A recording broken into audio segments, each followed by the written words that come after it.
Entre la Bible et le Coran, lequel des deux livres est universel? Bienvenue à tous, j'espère que vous allez tous bien. Alhamdulillah. Ismaël Koussi, un ancien chrétien converti à l'islam, fier de l'être jusqu'au jour de la résurrection, Inch'Allah Ta'ala.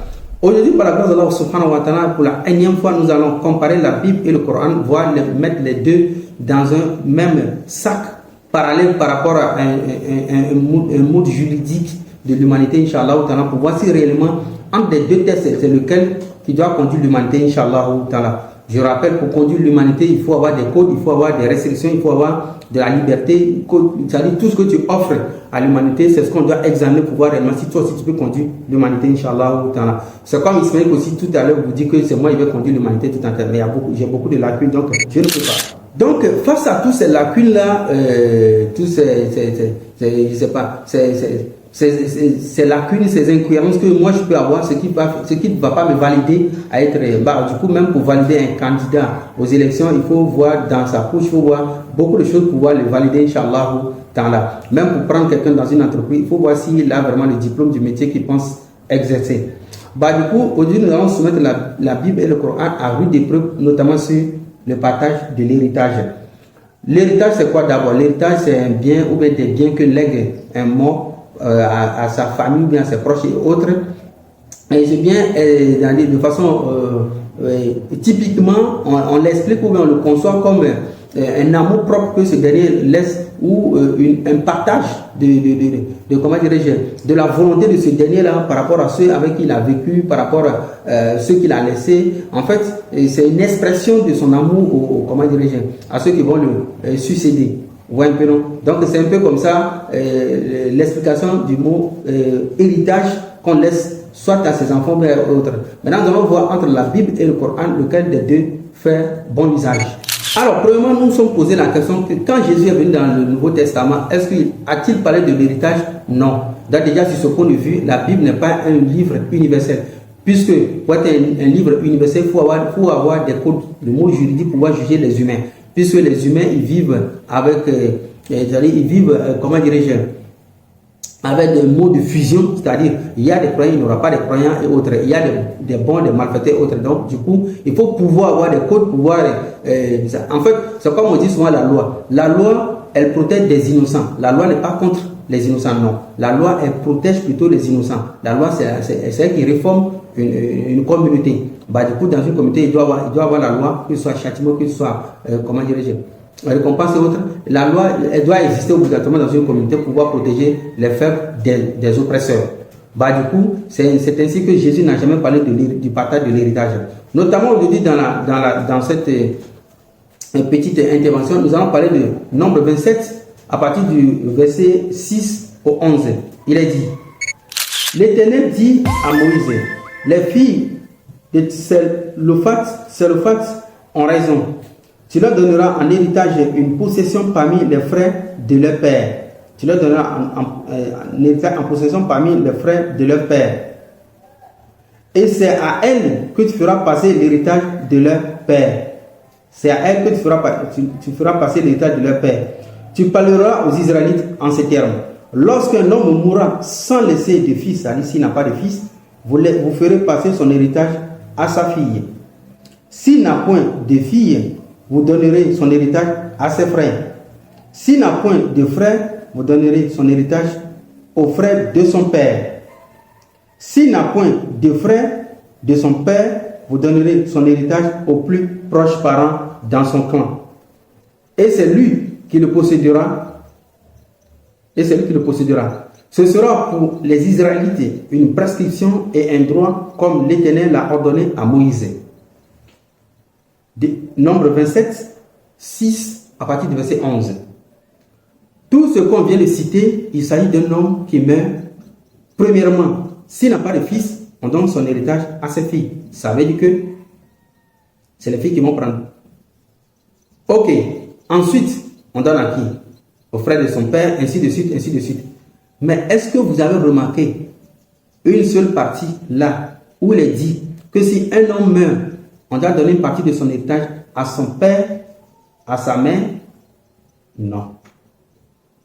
Est-ce que vous avez Nombre 27, 6 au verset 11? S'il vous plaît, prenez le temps, mettez une pause. Lisez Nombre 27, 6 à 11. Est-ce qu'il y a une partie là où la Bible dit de donner l'héritage d'un homme qui meurt, de donner une partie de son héritage à son père et puis à sa mère? Puisque quand l'homme meurt, obligatoirement il a ses parents. Donc, est-ce que la Bible autorise, la Bible a-t-elle prescrit pour donner, pour léguer une partie du bien du défunt à ses pères et mères? Merci beaucoup. Alors, donc les pères et mères n'ont pas le droit à l'héritage de leur fils qui est mort. Bah du coup, même les proches auront, mais pas leur père, ni leur mère. Là, on est étonné de la Bible. Prenons encore Nombre 36 à partir du verset 6. Il est dit, voici ce que l'Éternel ordonna aux filles de Tselophat. Elles se marieront à qui elles voudront, pourvu qu'elles se marient dans un clan de la tribu de leur père. Pourvu qu'elles se marient dans un clan de la tribu de leur père. C'est ce qu'on appelle le mariage patrilatéral, c'est-à-dire uniquement tu dois te marier avec le clan de ton père. Ok. Aucun héritage, au verset 7, aucun héritage parmi les Israélites ne passera d'une tribu à une autre tribu. Mais les Israélites s'attacheront chacun à l'héritage de la tribu de ses pères. Au verset 8, toute fille possédant un héritage dans les tribus des Israélites se mariera à quelqu'un d'un clan de la tribu de son père, afin que les Israélites possèdent chacun héritage de ses pères. Au verset 9, aucun héritage ne passera d'une tribu à une autre tribu, mais les tribus des Israélites s'attacheront chacun à son héritage. En conclusion, comme on a lu dans Nombre 27, à partir du verset 6, on a lu là-bas que si l'homme n'a pas de fils, on peut passer son héritage à ses filles. Mais s'il a un fils, ça c'est un problème. On laisse ce côté-là. Maintenant, difficilement, les filles vont avoir un héritage là. Maintenant, quand ils auront même ça là, elles ne vont pas se marier avec un autre clan. Pourquoi? Parce que le bien qu'elles auront, elles doivent obligatoirement laisser ça dans la famille de leur père. Du coup, elles sont obligées de chercher quelqu'un de la famille de leur père, le marier. Elles ne doivent plus sortir au-delà de ça. Dans Dieu, le Dieu de la Bible, tellement il est misogyne, il a restreint ces filles-là, il a obligé ces filles-là à faire des mariages familiaux, mariage patrilatéral. Mais est-ce que vous trouvez ça un sens dedans? Malheureusement, cela a été copié aujourd'hui par beaucoup surtout en Afrique, beaucoup. Voilà, beaucoup. On fait des mariages de la famille, voilà. Tout ça, la source, c'est la Bible. Alors, qu'en est-il maintenant de l'héritage de la veuve? Parce que si l'homme meurt, sa femme peut prendre une partie, n'est-ce pas? Ok.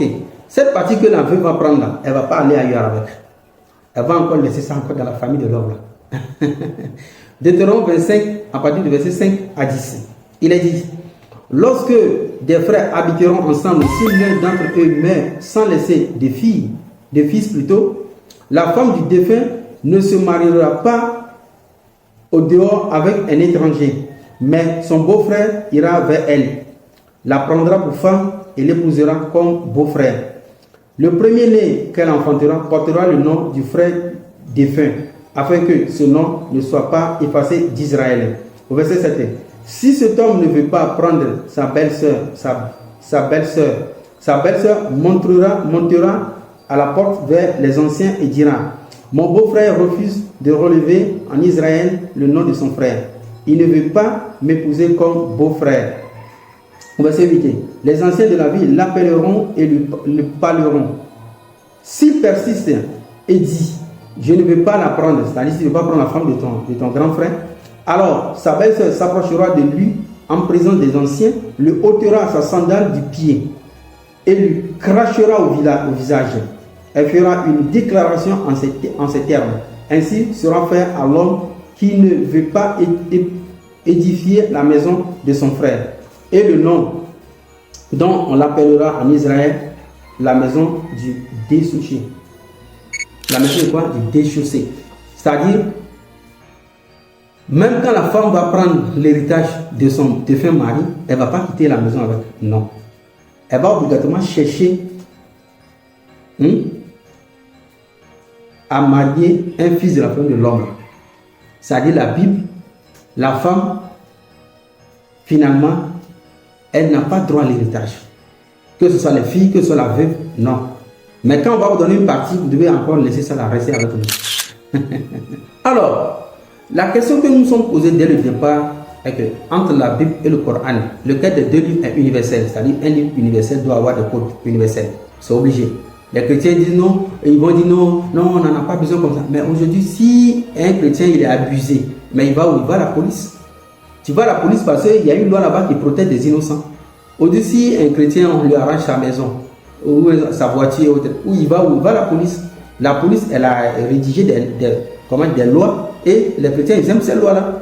Mais quand tu leur poses la question, votre Bible, que dit-elle de ça? Ben non, la Bible dit non, aime ton prochain. Oui, on a compris, aime ton prochain, tout le monde le dit. Même la police dit d'aimer son prochain. Maintenant, si l'autre t'a fait du mal, qu'est-ce que tu dois faire? La Bible, non, il faut le pardonner, Ok, il y a combien de chrétiens aujourd'hui qui pardonnent les gens quand on leur arrache leur bien et autres? Non, c'est impossible. Voilà, c'est impossible. Tout est dit, c'est impossible. Alors, à la question de savoir ici, pourquoi, selon la Bible, les pères et mères n'héritent pas leurs fils défunts, prenez le Coran dans la Sourate 4 au verset 7. Allah dit, aux hommes revient une part de ce qu'ont laissé les pères et mères. C'est-à-dire, si ton père et ta mère meurent, tu auras une part. Ainsi que les proches. Et aux femmes, une part de ce qu'ont laissé les pères et mères. Elle aussi, elle va avoir l'héritage. Voilà. Mais est-ce qu'il est suivi elle doit réserver ça ici? Non. La question, ainsi que les proches. Et que ce soit peu ou beaucoup, une part fixée. Là, on comprend que l'homme va hériter, la femme, elle aussi va hériter de leur père et de leur mère. Alors, nous vous avions toujours dit que le Coran, c'est le livre universel. C'est à part ce livre-là, il y a pas, c'est fini. C'est-à-dire, ce livre-là, à part ce livre-là, il n'y a pas un autre livre authentique. Non, ça n'existe pas. Non. Ça n'existe. Il n'y a pas un livre plus authentique que ça. Prenez la Sourate 4 à partir du verset 11. Qu'est-ce qu'il est dit? Voici ce cas-là vous enjoint au sujet de vos enfants. Au fils, une part équivalente à celle de 2 filles.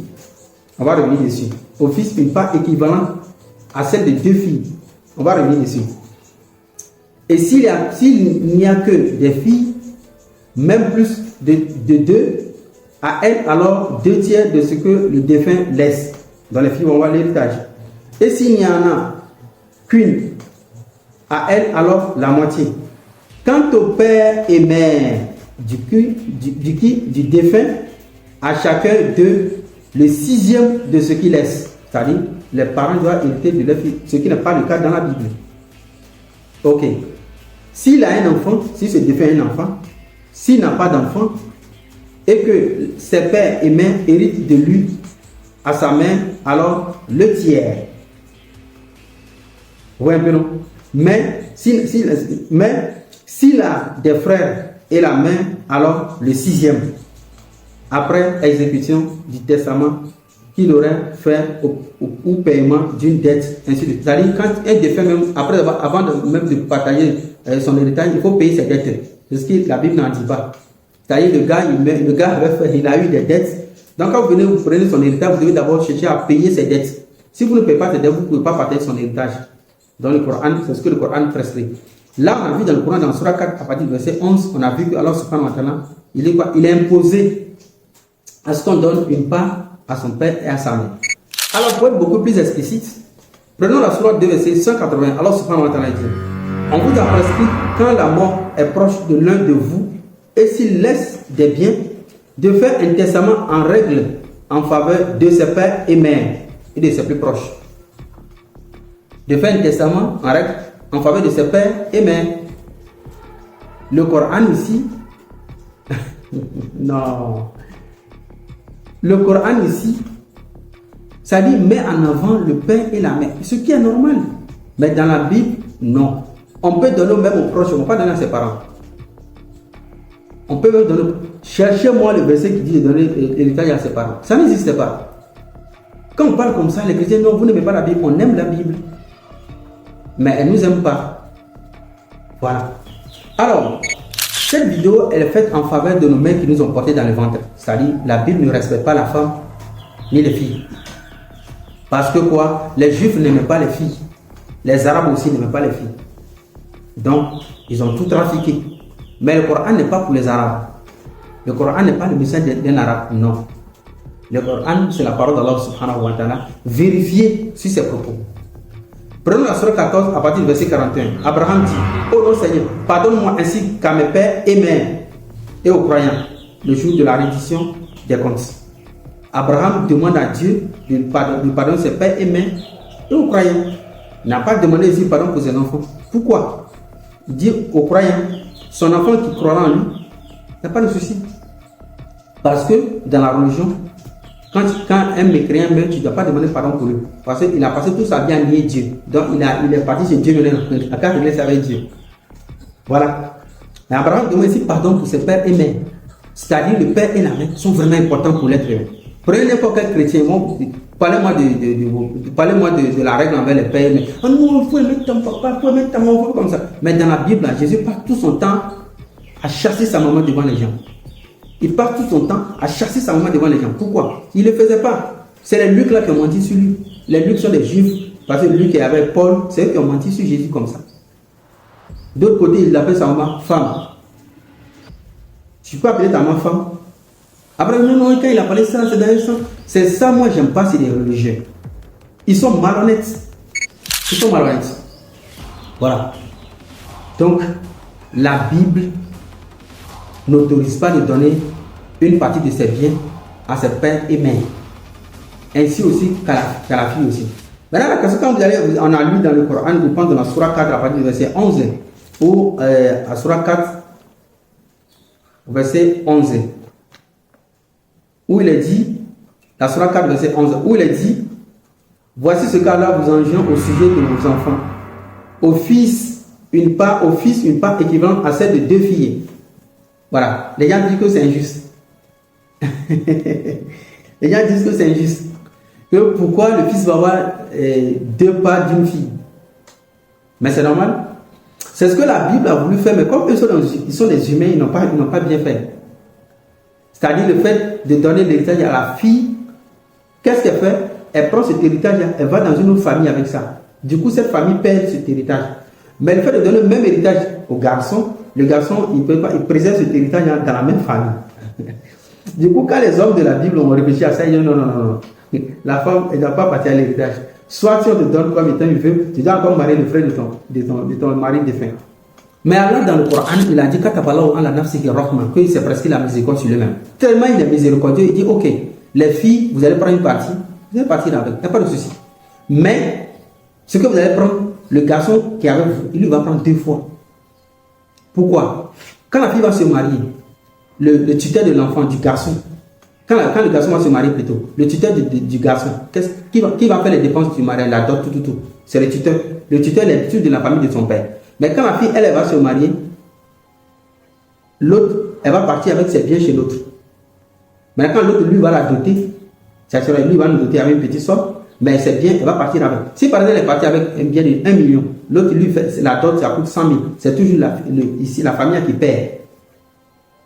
Donc, du coup, vous voyez ce calcul-là, alors subhanahu wa ta'ala, il a été très miséricordieux. Il a dit, ok, les filles vont partir une partie, mais les garçons vont prendre 2 de cette partie-là.